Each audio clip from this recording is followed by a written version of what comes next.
ڕۆژ دوانزەی شەشە ئەمڕۆ پێمان خۆشە بەر لێ بچین لای هیچ تەوەر و بڵگە و بابەتێکمان ئەمڕۆ ڕۆژی لەدایکبوونی خاتوو هێرۆبرای مححمەدە کە یەکێکە لەو خانمانەی کە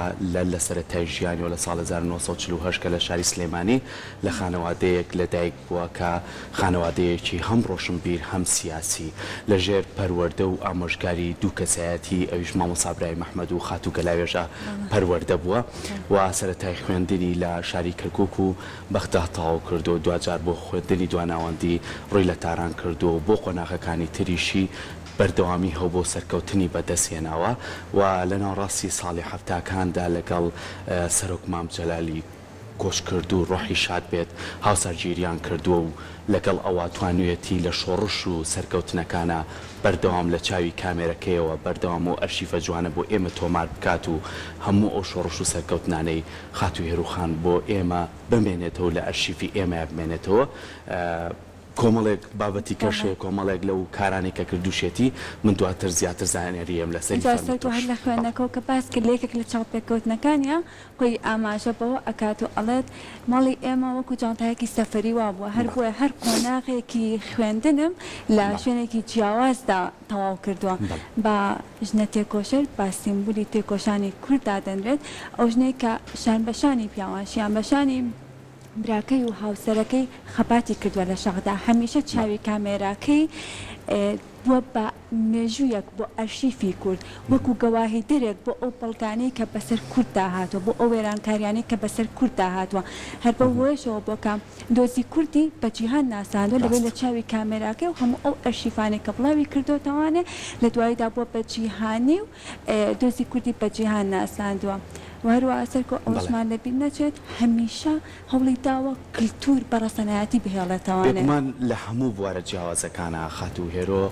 دەستێکی باڵای باشی هەبووە لە هەموو ئێستا من ئەگەر دەست پێ بکەم لە منداڵانە منداڵ پارێزی کوردستان بەڵگەیەکە بۆ ئەوەی کە بەبێ جیاوازی هەتا ئێستاش بەردەوامی هەیە و وەتوانی وێتی خزمەتی منداڵانی هەموو پارچەکانی تر هەموو جیاوازیەک نەبووە کە بتوانێت بە شێوە لە شێوازەکان ئەم منداڵە لە خواروی یان زمانێکی جیاواز یاخودینێکی جیازیە لەگەڵ هەموو منداڵێکە بۆی پارێزگاری لە منداڵ بکە ئەمە وەکو منداڵان وەکو ژنان هەوڵیاوە هەمیشە ژنان چونکە ئەم خۆی لە سەرەتای ژیانیەوە لەگەڵ سەرۆک مام جەلال و هاوڕێکانیان لە شاخ بوو لەگەڵ ئەو هەموو بارودۆخە نەگونجاوەیە هەوڵیاوە ژنان پێگەی خۆیان هەبوو بێ بۆیە سەرۆک مام جەلالیش هەمیشە وتێتی کە ژنان ئەبێ خۆیان لەسەر پێی خۆیان بۆستن خۆیان بتوانن هێز و توانەکانی خۆیان بەکاربێنن ئەمە وەکو ژنان وەکو لایانی کۆمەڵایەتی هەمیشە لەگەڵ ڕێکخراوەکان بووە هەمیشە هاوکاریان بووە هەمیشە هەوڵیاوەکە گەنجان بە شێوەیەکی باش بێنە پێشەوە سەنتەری گەنجان نمونەیەکی ترە و بەڵگەیەکی ترە بۆ ئەوە بۆ لە نێو کارەکانی تریدا پاراستنی کەلتور و کەلەپوری کوردستان بەگشتی یعنی هەمیشە هەوڵیاوە بەڵگەکان کە ئەزانین مۆزەخانەی نیشتیمانی ئەمنە سوورەکە گەلەری زامۆ و چەندین شوێنی تریش ئەمانە هەمووی جێدەستی هێرۆخانن هەمووشە خەڵکی شاری سلێمانی ئەڵێگەر ئەمانەی هێرۆخانەی پاراستایە ئەمە منوە ئاڵێم بۆی لە نەگەڵ خەڵکەکەمانە ئەمانە لەوانەیە سا ببووە باڵەخانەی گەورە و ئەو شوێنەوارانە بۆ ئێمە جێنەمایە لەگەڵ ئەمانەشە هەمیشە پاڵپشتی ئەو کەسانە بووە کە داهێنانێکی پێبێ هەمیشە پاڵپشتی کچان بووە هەمیشە پاڵپشتی وەرزشەوان بووە هەمیشە پاڵپشتی ئەو کەسانە بووە کە لە بواری هوەر و هوەرمەندانە کاریان کردووە هەمیشە پشتی گرت و توێنە ئێوە کارێک بکەن ئەوەی کەی بۆ خۆم بۆ من بەجێ بێڵم یعنی هەمیشە هەوڵیاوە کە بتوانێت کار بۆ بکات کە زیاتر کۆمەلگاکەمان لەسەر زمانی کوردی لەسەر کەلتوری کوردی لەسەر جلوبەرجی کوردی لەسەر ڕەسەنایەتی کوردی کار بکات بۆ ئەوی بە شێوەیە لە شێوەکان خزمەت ئەمە کەسی لە دیمەنەکانیشدا بینیمان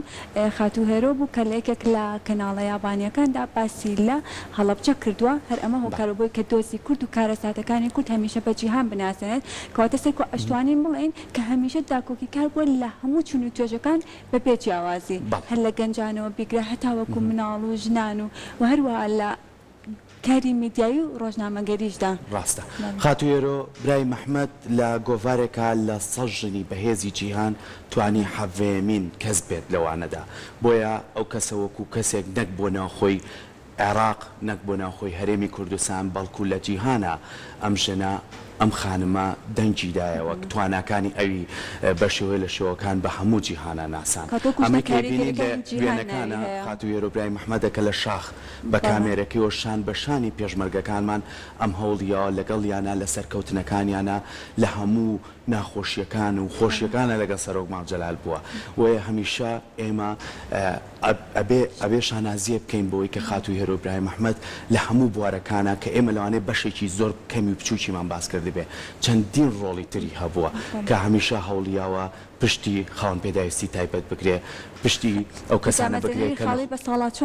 بە ساڵاچوان نەخۆشخانەکان ئەو نەخۆشخانانی کە ئێستاش کاری تیاکرێ و لە خواروی عێراقیشەوە نەخۆشە هێنرێ و کە نەخۆشی درێژخانیانەیە هەمیشە ئەم ئاگای لیان بووە و پشتی گرتوون لەوەی کە بتوانێت زیاتر پێداویستیەکانیان بۆ دابین بکە وێ ئێمە ئەمڕۆ لێرە بە ناوی خۆمان و دەستگای میدیایی کورساتەوە گرمترین پیرۆزبایی لەکەین بە هیوای تەندروستیەکی باش بە هیوای تەمەندرێژی بە هیوای ئەوەی کە هەمیشە لە ناومانە بێت چونکە ئەو دایکمانە ئەو پەروەردەکارمانە ئەو ڕێو شوێنی بۆ ئێمە داناوە من کە لێرەم لە دەستگای میدیای کورساتم و بە هەموو هاوڕەکانیشمانەوە کە خاتووی هێرۆ ئیبراهیم محەممەد چۆن ئامۆژگاری کردوونی چۆن بتوانین ئێمە ئێرەمان خۆش بێت و چۆن بتوانین لێرەوە هەمیشە پەیامی جوان و پارێزگاری لە کەلتور و کەلەپور و هەمیشە بتوانین بە شێوەیەکی باش لە ڕێگەی میوانەکانمانەوە زانیاری بگەێنین بە تەواوی میلەتەکەمان هیوای تەمەندرێژی و لە ساغی بۆ ئەفازی هیواداین هەمیشە ناوی لە مێژووی کوردا زۆر بەجوانی دەمێنێتەوانێ کە هەموو ژیانی خۆی بەخشی بە گەلی کورد هەر لە تەمەنی گەنجێتیەوە بیگرە هەتاوەکو ئێستا بە هیوای تەمەندرێژی و هیوای تەندروستێکی باش